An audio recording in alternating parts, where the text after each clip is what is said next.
In this video, I'm going to talk about sound design. We covered some of my sound design techniques in the previous video that was about the arrangement.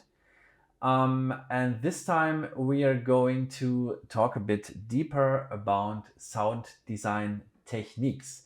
And what we didn't cover yet are the effect sections of the Digitakt, but they are very crucial for my specific sound design. So let's take an example of this track.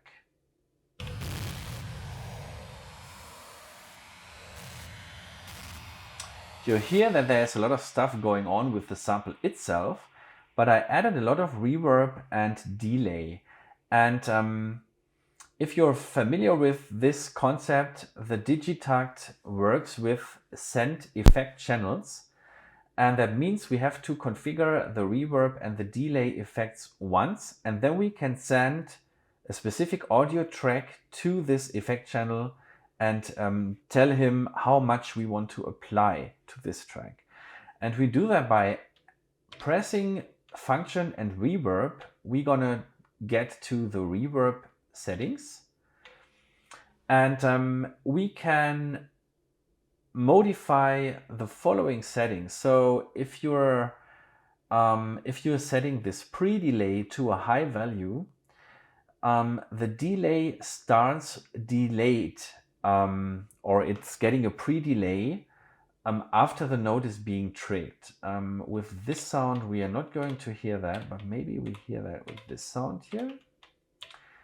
I'm gonna add some reverb and a pre-delay that's pretty high, and listen to this. Yeah. Let's make it a little higher.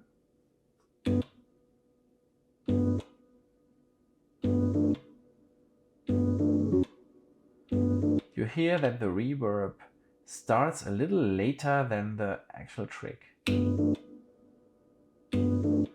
That can be helpful if you don't want to overlap the reverb and the original sound, so the original sound stays a little clear. That is why I keep this always to the value of 8. That prevents a little overlapping. Otherwise, it could result in a muddy mix. So I always leave it like this. Then we have the decay time. This is how long your reverb is going to play. You can set this to infinite if you want. That is like a freeze, a reverb freeze time. And what is also important is the input high pass frequency and the low pass frequency. And I always use this like a triangle, more or less like this, because if you set this to a wide setting like this, then you will end up with a very muddy mix, because the reverb will play with a lot of low frequencies that will mask your basses, for instance. Let's have a listen how that sounds like. Oh, did I switch this off? Yeah. You see that the reverb uses now a lot of the frequency spectrum.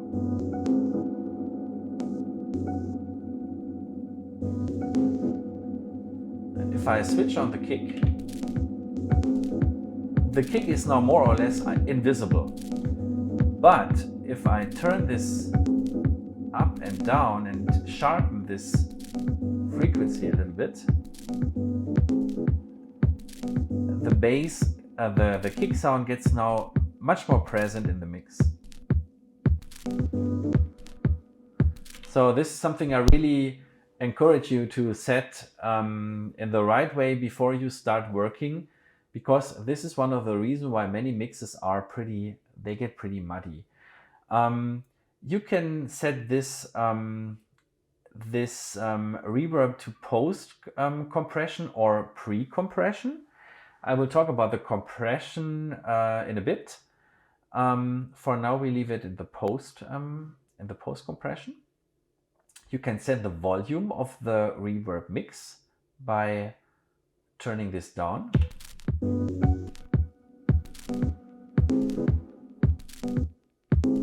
Zero.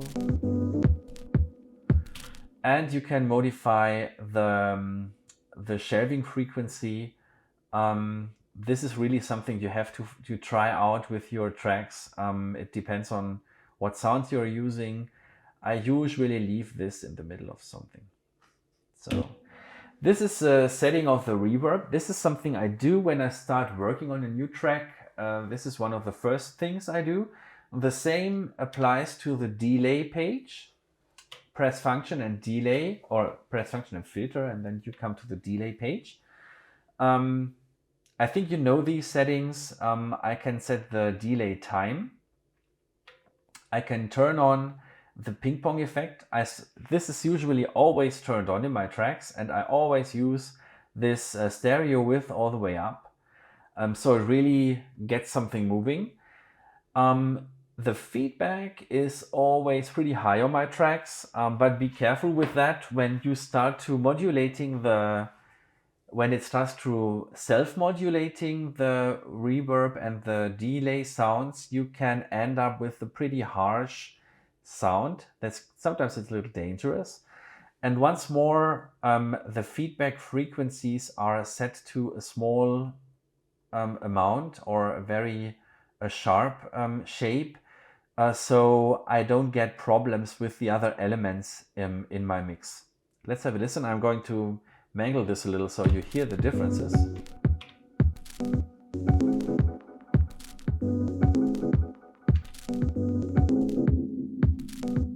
You hear now that the feedback is playing in the lower frequencies, which could be a problem with your kick or with your bass sound.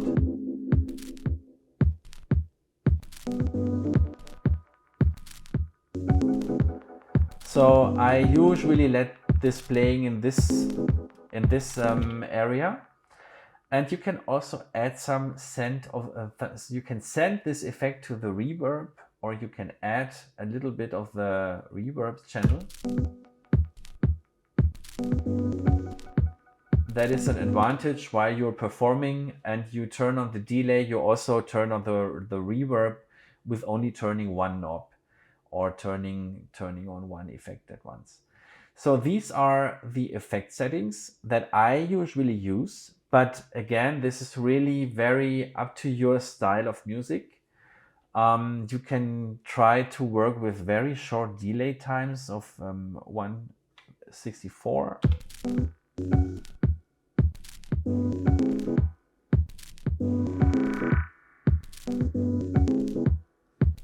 So yeah, these are the effect settings. And I'm using these on the demo track only on 2 of the tracks. So if you're working with the effects, and they are pretty good on the Digitakt, you should really make sure that you don't overuse them. So I'm usually applying the effects to maximum 2 of the tracks.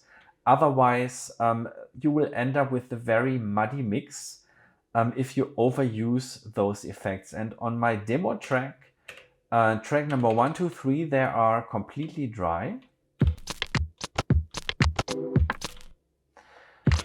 Also, this drone plays, I think, yeah, that plays dry.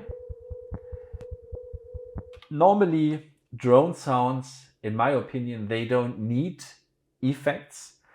I use effects a lot when something plays in the higher frequencies. So I get like an additional layer on top of the original track sound. And that happens on this track. I will show you that. Track number 5 is a bass sound that plays no effects, but it uses this speech or this vocal sample. We've got another. And that plays with a huge amount of reverb that fills a little bit, or that adds a lot of atmosphere to the whole track. So this is element number 1 in my track that plays with reverb. Then I have the organ that plays with reverb as well. And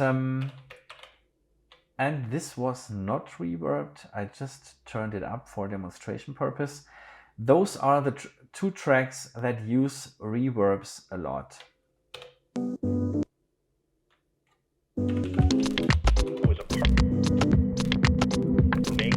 And you noticed I have a third track that uses reverbs and delays on this pattern, and that is this drone nature sound.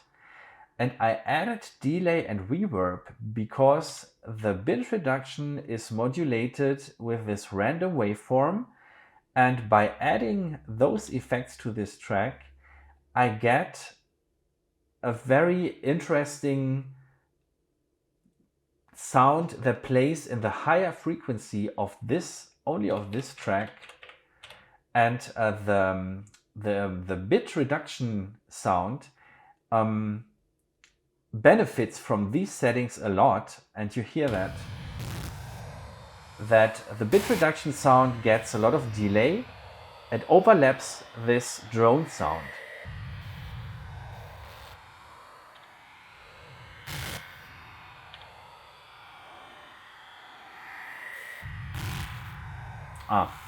Sure, you cannot hear it because I changed the time, so now you should hear it.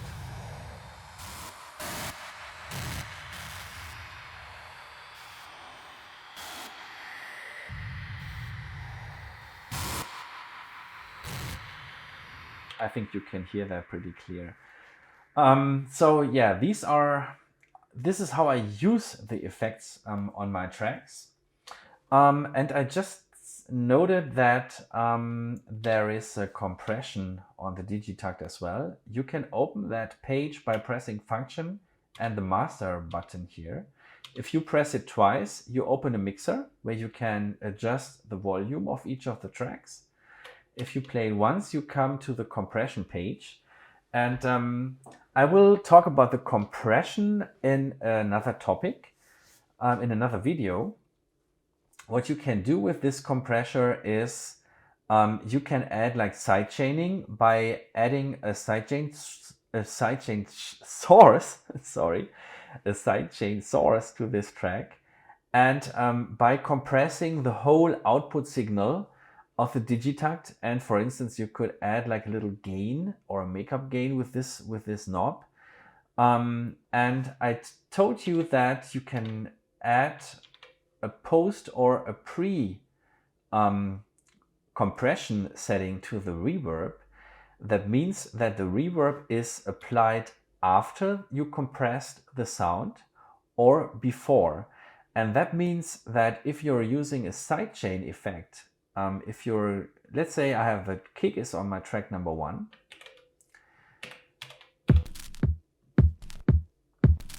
And let's say I have this organ playing, and I set the source to track number 1. That means the sidechaining depends on this kick sound, and I open up the ratio to 20 and set this dry wet mix to 40.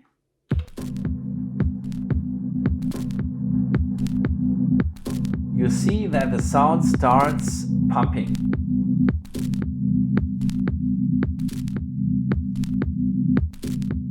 Let's do that a little more drastic. And what happens if you set this setting of the reverb to pre-compression, that means it's going to get added before the sound signal goes into the compressor. That means the reverb is getting compressed as well. And let's try that out by adding some reverb to our hook line. You hear it? And if I change it to post compression, you hear that the reverb is added after the sound got compressed. If you want to use this for your sound design, You can do that to add like pumping effects or ducking effects to your track, but just keep in mind that the ducking affects all other tracks. So you can only tell the Digitakt to use one track as a source, and that could be the kick, for instance, and all the other sounds, all the other tracks are getting compressed and getting ducked. So if you want to add ducking to only one of your tracks, for instance, you have a pad playing, like I did right now here, or with the organ sound, that will not be possible because Digitakt compresses the complete sum of the audio signal. So just keep that on your mind. This was a video about the effect section. And let's go ahead with some ARPs and polyrhythms on the Digitakt. See you on the next video.